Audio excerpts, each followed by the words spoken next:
Hi, Zizaran here with another video, and today I'm going to be going over some of the teasers that Path of Exile have put out. We have actually gotten a few new videos now with new features, so I'm going to go over those now and just talk about how I feel about them.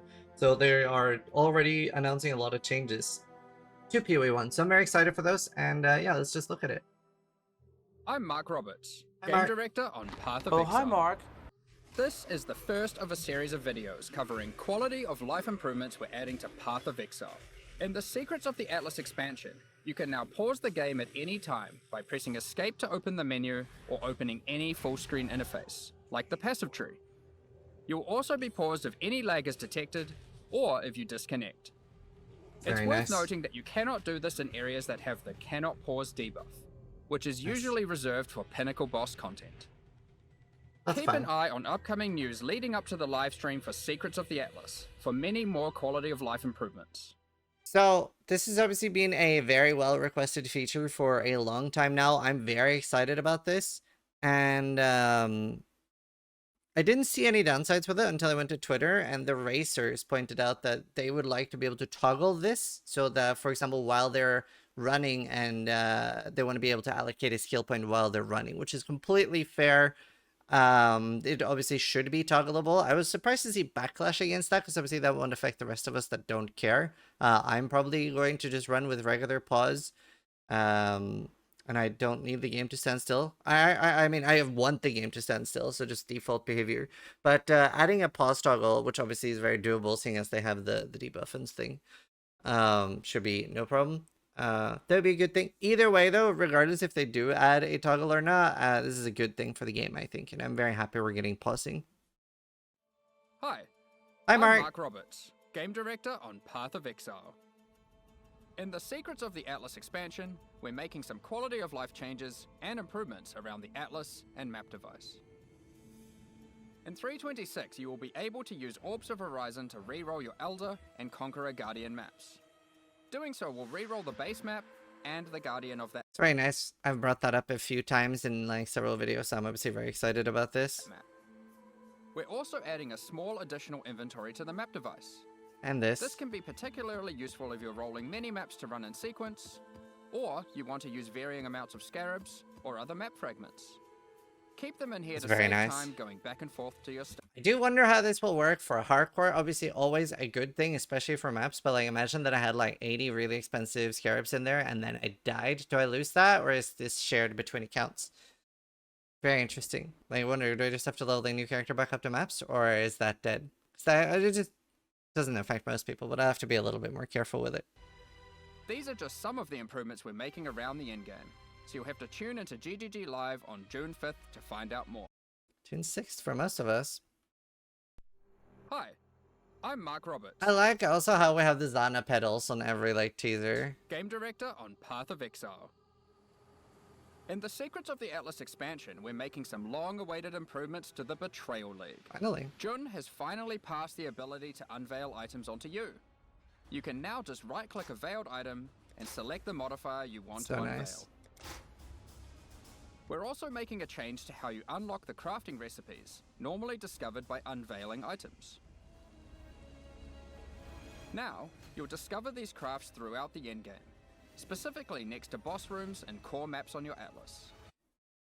Now, not everybody has thought of this, but this could be a nerf for hardcore. So obviously a thing that is very common on hardcore, particularly for events or boss rushes or gauntlets, is that you will stay in like Act 9 and farm Betrayal and maybe get like important crafts. This was especially popular back in the day when Trigger Recipe wasn't unveiled, but it's still used on some things today. So this could be a bit of a nerf for that. Like imagine that the main craft you want is in a tier 15 map. That might be like really dangerous early. So doesn't affect softcore much, and obviously won't affect more than the first 3 days, but it's a curious byproduct that could affect it. This will make the process of unlocking all your crafting options far less tedious. These are just two of the improvements we are making. Nice. Hi, I'm Mark Roberts, Hi, Game Mark. Director on Path of Exile. In the Secrets of the Atlas expansion, we're not only improving quality of life. We are also improving various crafting systems, and adding some new ones. You'll have to join us for the live stream on June 5th to get the full deep dive into these additions, but let's take a look at an old crowd favourite that's returning, as well as 2 new ones that interact with existing item mechanics. In 3.26 we'll be bringing back the Veiled Chaos Orb. Huge. Both failed currencies will now exist. Very Additionally, huge. we're adding Exalted Orbs that apply Shaper Influence and Elder Influence to items. That's so nice.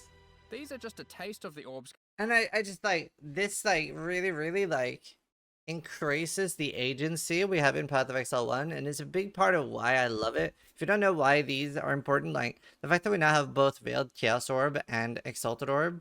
The Veiled Chaos Orb is particularly good with doing suffixes cannot be changed and then availed, or prefixes cannot be changed and then availed. It just, having both of them, the fact that it doesn't do the remove thing in the same way it does, depends on the drop rate too. Like, I mean, before I would spam them a bit to get recipes, but we don't get recipes from them now. It's gonna be very interesting to have both of them, and it just depends on the drop rate. Part of the sketchy thing with the Exalted Orb as well is like that it is quite rare, whereas the Veiled Chaos Orb was like quite readily available, so it only costs you the 2 divine for the prefixes cannot be changed or suffixes cannot be changed.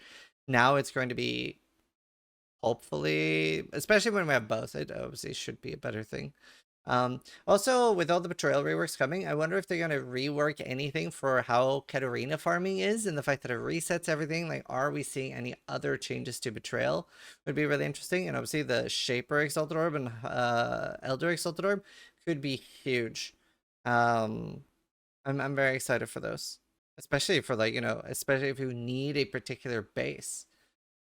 And you don't necessarily want to like harvest swap it around the influence. But either way, more agency, more better. I'm so excited for all these changes. I am a little bit worried too, because I feel like it wasn't that long ago that they said they hadn't really been doing anything in a PoE 1 league. I don't know, does that mean like that they were only specifically meaning league, and that we're going to be getting a smaller league but a bigger expansion? Because with like how long ago I felt like there wasn't anything coming, I wasn't expecting an expansion. I was expecting some sort of smaller filler league, but already from the teasers, it does seem like they're doing quite a bit. So I'm just very excited. But honestly, complete transparency here, with the Frisia event, I realized how little I need to enjoy PoE 1. It is in a really good state right now. So I'm already now going to start doing some hardcore SSF practice runs, probably tomorrow or the day after. And I think I played 500 plus hours of just the Frisia League. And that was a blast. So very, very enjoyable. Don't need a lot to play it. And another big thing that they talked about was that now we're going to be getting Path of Exile 1 and 2 leagues every 2 months if you're playing both games. So there's going to be like each league will last 4 months. So we're getting a new PoE 1 league now in June. And then 2 months later, PoE 2 league. 2 months after that, a PoE 1 league is what they've said. Hopefully they will stick to what they've said and not delay. I am not shocked if we get a 1 or 2 week delay, but I really hope that they're able to do what they've said now. That would be very big for me, especially as a streamer. But yeah, very excited. That's pretty much all we've got so far. Probably get some more teasers before it starts, and then obviously we're going to do the react on June 6th. Well, it is June 5th in New Zealand, but June 6th for most of us. Anyway, thanks for watching. Hope you guys are enjoying the videos. Either way, very hyped for New League. Thanks for watching. Sub if you liked the video, but more importantly, try to die less than I do.